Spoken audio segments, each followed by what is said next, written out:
അങ്ങനെ Lamine Yamal has arrived. ആളുടെ first ever world cup start against Saudi Arabia and he scored in 10 minutes. മാച്ചിന് മുന്നേ വെറിസ് Yamal എന്ന് ചോദിച്ച Saudi Arabian ഫാൻസിനുള്ള ഒരു reply okay 10-ാം മിനിറ്റിൽ തന്നെ യമാൽ കൊടുത്ത് അത് ആളുടെ ഇൻസ്റ്റഗ്രാം പോസ്റ്റിലും ആൾ ആഡ് ചെയ്തിട്ടുണ്ട്.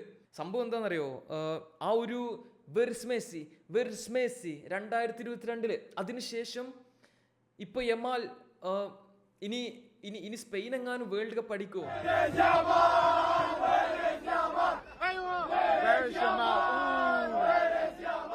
വേൾഡ് കപ്പിലെ ഫസ്റ്റ് മാച്ചില് കാബോ വെർദെക്കെതിരെ വന്ന ആ ഒരു ഷോക്കിംഗ് ഡ്രോ, അതിനെ മറികടക്കാൻ വേണ്ടിയിട്ടാണ് സ്പെയിൻ സൗദി അറേബ്യക്കെതിരെ ഇറങ്ങിയത് ആൻഡ് ദേ വോൺ 4-0. സ്പെയിനിന്റെ ഭാഗത്ത് നിന്ന് നമ്മൾ എക്സ്പെക്ട് ചെയ്ത ടൈപ്പ് ഓഫ് ഒരു പെർഫോമൻസ് ആൻഡ് റിസൾട്ട് ഈ ഒരു മാച്ചിൽ ലമീൻ യമാൽ 45 മിനിറ്റ് അതായത് ഫസ്റ്റ് ഹാഫിൽ കളിച്ചിട്ടുണ്ടായിരുന്നു.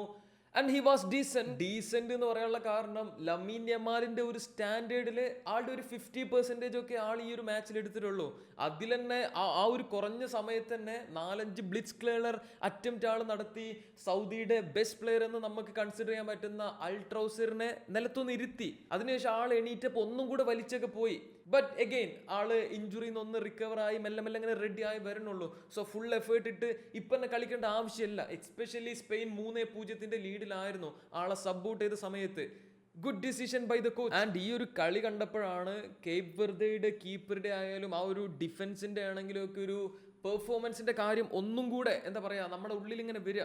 കാരണം സൗദി പ്ലേയേഴ്സ് ശ്രമിക്കാത്തോണ്ടൊന്നല്ല, പക്ഷെ ഓരെ കൊണ്ടാണ് കഴിയണില്ല. സൗദിയെ സംബന്ധിച്ച് അവർക്കൊരു ഇമ്പോർട്ടന്റ് പോയിന്റ് URGക്കെതിരെ കിട്ടിയിട്ടുണ്ടായിരുന്നു.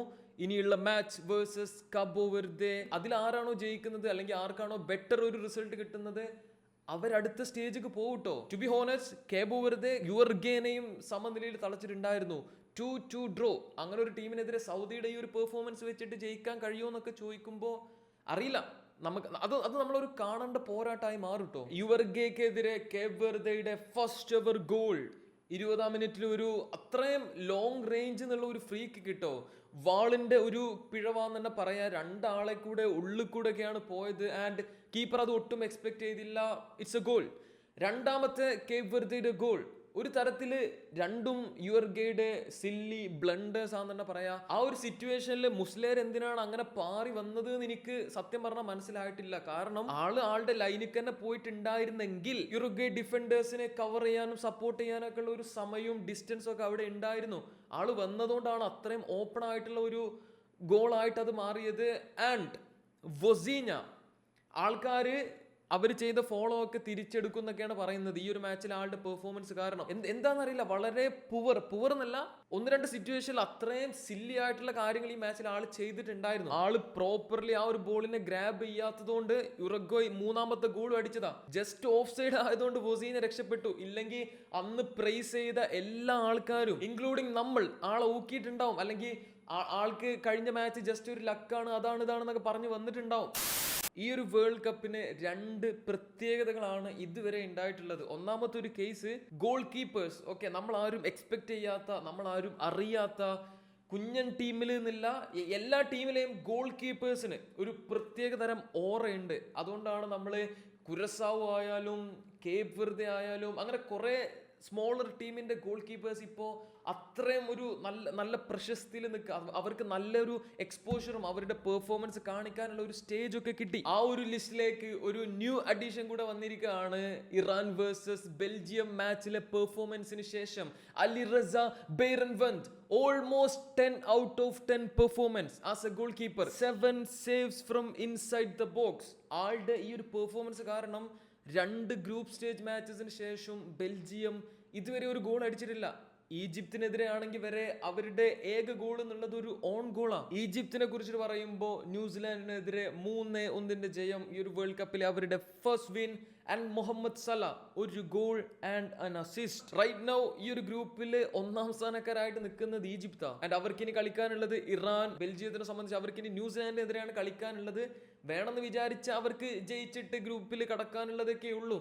പക്ഷേ ബെൽജിയത്തിന്റെ കേസ് ഞാൻ നേരത്തെ അന്നത്തെ പ്രിഡിക്ഷനിൽ പറഞ്ഞില്ലേ, അവർക്കൊരു ഭാഗ്യമല്ല, അല്ലെങ്കിൽ എന്താ പറയാ, എത്രത്തോളം ഗോൾഡനോ ഡയമണ്ടോ എങ്ങനത്തെ ജനറേഷനോ ആയിക്കോട്ടെ, ഇതൊന്നും അവർക്ക് പറഞ്ഞിട്ടുള്ളതല്ല. ഒരു പക്ഷേ ന്യൂസിലാൻഡിനെതിരെയും ഇവർ ഡ്രോ ഒക്കെ ആയിട്ട് ചിലപ്പോൾ ഗ്രൂപ്പിൽ തന്നെ പുറത്താവും.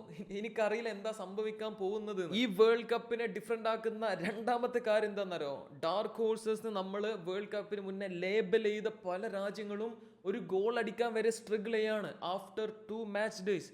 തുർക്കി എലിമിനേറ്റഡ്, ബെൽജിയം ഒരൊറ്റ ഓൺ ഗോൾ മാത്രം, ഇക്വഡോർ 0 ഗോൾസ്. അതും ജർമ്മനി 7 അടിച്ച കുരസാവോക്കെതിരെ വരെ ഓരെ കൊണ്ട് ഗോൾ അടിക്കാൻ പറ്റിയിട്ടില്ല. ഇനിയുള്ളത് അർജന്റീനയുടെ second match of this world cup, അതും ഓസ്ട്രിയക്കെതിരെ. റാൽഫ് റാനിക്കിന് അണ്ടറിൽ ഒരു സ്ട്രക്ചറുള്ള ഫുട്ബോൾ കളിക്കുന്ന ഒരു ടീമാണ് ഓസ്ട്രിയ. കുറെ അധികം സ്റ്റാർ സ്റ്റഡഡ് സ്ക്വാഡ് അല്ലെങ്കിലും നമ്മൾ കുറെ അധികം മിഡ് ലെവൽ രാജ്യങ്ങളുടെ പെർഫോമൻസസിൽ കണ്ട പോലെ തന്നെ ഒരു ഓർഗനൈസ്ഡ് ആയിട്ടുള്ള എല്ലാ പ്ലേയേഴ്സും എഫേർട്ട് ഇടാൻ റെഡി ആവുന്ന തരത്തിലുള്ള ഒരു സ്ക്വാഡാണ്. ആൻഡ് അർജന്റീന അവർക്കെതിരെ എങ്ങനെ കളിക്കും എന്നുള്ളതൊക്കെ നമുക്ക് കാത്തിരുന്ന് തന്നെ കാണാം. ഐ മീൻ അർജന്റീനന്റെ അടുത്ത് നിന്ന് ഒരു ബാഡ് പെർഫോമൻസോ അല്ലെങ്കിൽ ഓസ്ട്രിയ അർജന്റീനയെ അട്ടിമറിക്കുന്ന ടൈപ്പോ സംഭവമൊന്നും ഇനി ആരും എക്സ്പെഷ്യലി അൾജീരിയക്കെതിരെയുള്ള ആ ഒരു പെർഫോമൻസിന് ശേഷം എക്സ്പെക്ട് ചെയ്യുന്നുണ്ടാവില്ല. എങ്കിൽ പോലും let see and watch long. If I am being honest, ഒരു മെസ്സിയുടെ 90-minute മാച്ച് ഞാൻ മര്യാദക്ക് കണ്ടിട്ട് കുറെ കാലമായിട്ടുണ്ടാവും. കോപ്പ അമേരിക്കന്റെ ഫിക്സ്റ്റേഴ്സ് ആവും ഇച്ചിരിയെങ്കിലും കണ്ടിട്ടുണ്ടാവും. അതിനുശേഷം